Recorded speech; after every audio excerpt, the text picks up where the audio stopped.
Today, we're diving into a topic that has fascinated humanity for centuries: reincarnation. Have you ever felt like you've lived before? Maybe you've had vivid dreams of another time, or perhaps certain places feel strangely familiar, as if you've been there in a past life. Is it possible that our souls don't just vanish when we die, but instead return to this world in a new form? That's exactly what we're going to explore today.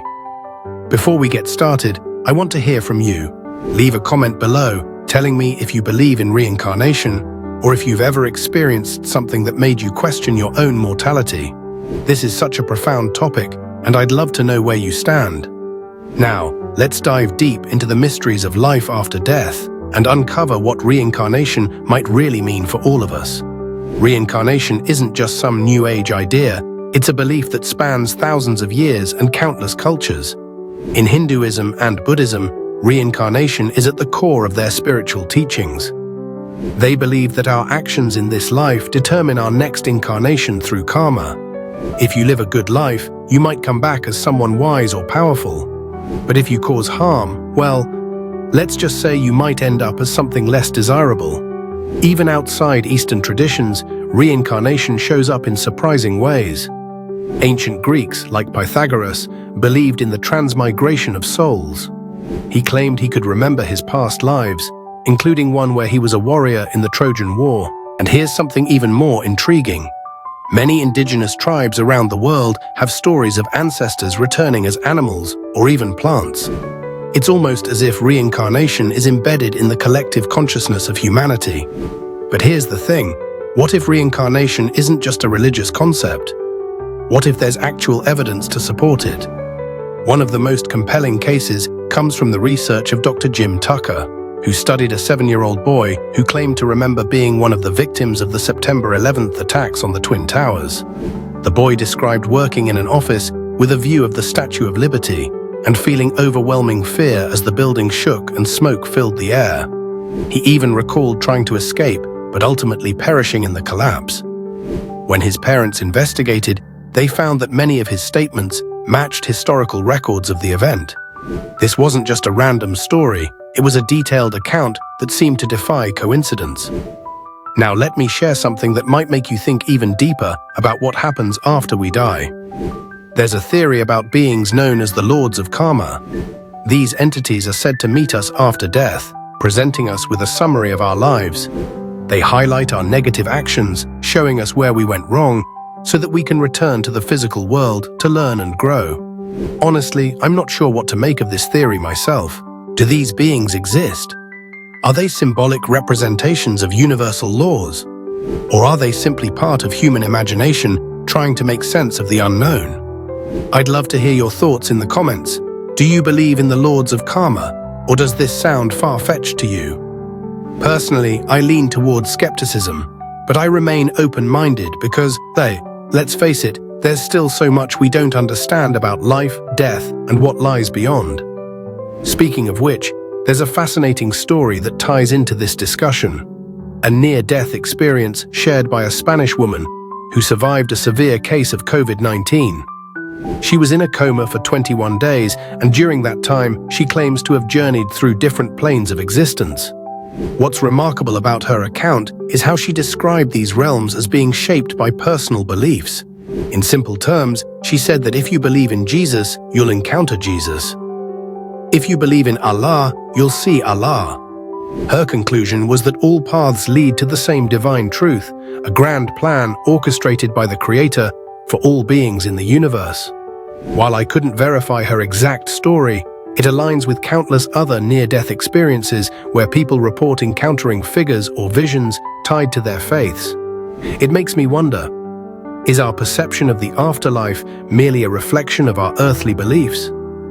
Or is there a deeper, universal truth waiting to be uncovered? Think about it. How many times have you met someone for the first time and felt an instant connection, as if you've known them forever?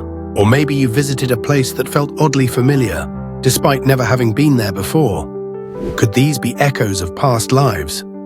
Over the years, I've noticed patterns in people who seem to carry traces of their past incarnations. For instance, some individuals have intense phobias they can't explain. A fear of heights, for example, might stem from falling in a previous life. Others are drawn to certain professions or hobbies without understanding why. Ever met someone who's obsessed with aviation, even though they grew up far from airports? Chances are they're tapping into memories from a former existence. And then there are the dreams. Oh, the dreams. Have you ever woken up feeling like you've just lived an entire lifetime in your sleep? These aren't ordinary dreams. They're vivid, emotional, and often leave you with a sense of déjà vu. I've had viewers tell me they dreamt of living in ancient Egypt or fighting in battles centuries ago. At first, I thought it was just imagination running wild. But now, I'm not so sure. If reincarnation is real, and I personally believe it is, then it changes everything. It means death isn't the end. It's simply a transition.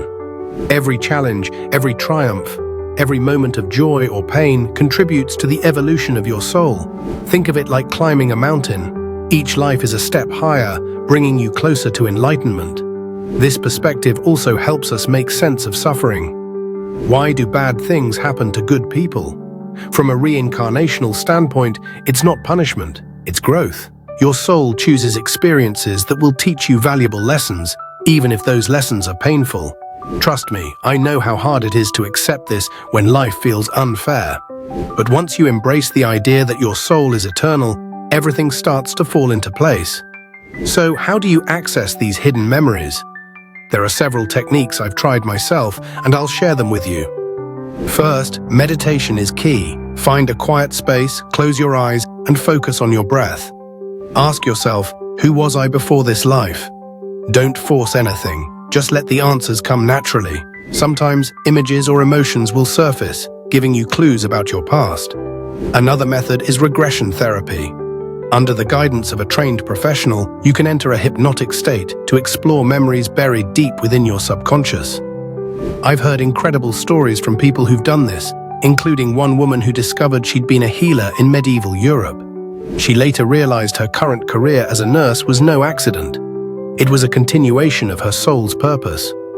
Now, let me share something that might challenge everything you think you know about life, death, and what lies beyond.